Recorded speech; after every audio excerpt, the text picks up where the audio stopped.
2017 оны 7 дугаар сараас эхлээд одоо олон улсын зах зээл дээр нефт бүтээгдэхүүний үн 1 баррел газрын тосны үн 45-аас байсан одоогийн байдлаар 65 болж өссөн.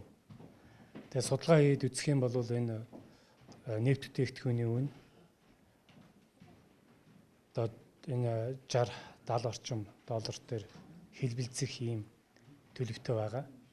За ингээд олон улсын валютын сангийн хөтөлбөрт буюу хамрагдчихсэн тэр 4 сар 7 сард бол газрын нефт бүтээгдэхүүний үн бол 40 орчим доллартай байсан.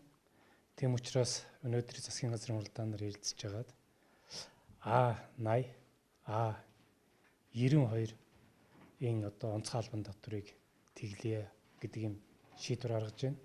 За бусад одоо евро стандарттай автобензин түлш А95, А98 болон дизель түлшин дээр тогтоосон байсан онцгой албан татврын хэмжээг хэвээр нь байлгахаар үлдээхээр ийм шийдвэрийг өнөөдөр гаргаж байна. За гадуур одоо үүсэж байгаа энэ бензиний хомсдлын асуудал бол энэ шийдвэр гарсан дараагаар бүрэн шийдэгдэнэ гэдэгт бол итгэлтэй байгаа гэдгийг хэлье. Дэлхийн зах зээл дээр үн өсөд байгааг дээр нь нэмэгдүүлээд энэ одоо нэмж явах үед нь одоо онцгой албан татварыг одоо олон улсын валютын сангийн хөтөлбөртөө яригдсан дагуу бол нэмэгдүүлсэн байсан. Тэгэхээр энэ би бол юу гэж бодож байгаа вэ гэхээр энэ асуудал дээр одоо үн нэмэхгүй гэдэг шийдвэрийг бол тэр үнийн зөвлөл дээр урд нь гаргацсан байсан байгаа. Тэгэхээр хүлээлт үүссэн байсан учраас одоо татан авалтынхаа хэмжээнд дээр зохицуулт хийгээд багасгаад байсан болов уу гэж бодож байгаа. Тэгэхээр үүнтэй холбоотойгоор энэ хүлээлт үүсэж энэ очроод үүссэн байна. Тэгэхээр засгийн газар яах аргагүй энэ дээр хурдан шуурхай ажиллаж шийдвэрийг гаргахгүй бол тэгээд хомсдол үүсчих юм эрсдэл байсан учраас өнөөдөр засгийн газрын уралдаан дээр энэ асуудлыг шуурхай шийдвэрлэхээр оруулж ирж байгаа юм. За бид нар бол олон улсын валютын сантаа бол энэ асуудлыг бол ярилцж байгаа. Орчин үеийн одоо харилцаа мэдээлэл технологийн хөгжил өндөртэй үед мессеж байна, имэйл байна. Энэ зэргээр бол харилцаж одоо саналаа бол солилцсон байгаа.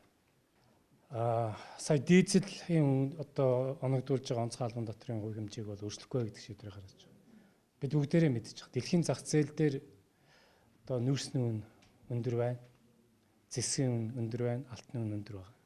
Уул уурхайн салбар дээр үн өндөр байна. Тэгэхээр бид нар бол улсын зүгээс энэ нэг бол одоо дизель дээр татаас өгөх замаар явж болохгүй. Энэ дээрээ тэр зах зээлийн зарчим бол яхахгүй бол баримтлагдж явах нь зүйтэй гэдэг байр суурьтай байгаа засгийн газар. Үүнээс гадна одоо 95, 98 гэдэг одоо маркийн бензинүүд байгаа. За энийг бол олдоо одоо боломжтой хүмүүсүүд авч хэрэгэлдэг. Энэ бензинүүд энэ дээрээ тэр зах зээлийн зарчим байна.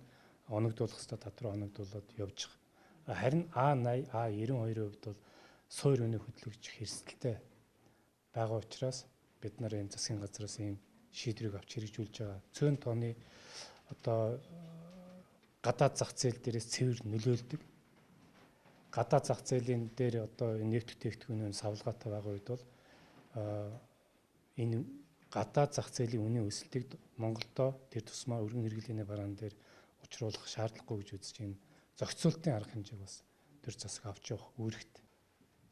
Онцгой албан татврын хувь хэмжээг тогтоох эрх нь бол засгийн газарт байдаг шүү дээ. Яагаад дээр үечих үед 10 жилийн өмнө дэлхийн зах зээл дээр баяр ерөнхий сайд үед одоо 1 баррел нефтний үн $110 болж хүрч явах үед бол тэр энэ асуудал яригдж байгаад ингэ шийдэгдсэн. Тэгээ засгийн газрын тухайн үед нь эдийн засагт сөрөг нөлөө үзүүлэх, үн хөдөлгөх ийм эрсдэлтэй одоо гарах болцоо үүсч магадгүй гэж үзэж энэ эрхийг бол одоо олгосон байгаа. Тэгэхээр энийг бол өөрчлөөд энэтэй холбоотой асуудал бол төсөв дээр нэг дарамт учруулад байх харьгүй болов уу гэж бид нар тооцож үзэж байгаа гэдгийг хэлмээр байна. За одоо бид нар татвараа тэгэлжлээ. Тийм ээ. Тэгэхээр засгийн одоо энэ нефтний зах зээл дээрх нефт бүтээгдэхүүний үн яаж хөдлөхөөс бүх зүйл шалтгаална шүү дээ. Тийм ээ. Гэдгийг би хэлмээр байна. Олон улсын валютын сантаа албан ёсны хэлцээр бол маргаашнаас эхлээд явнаа.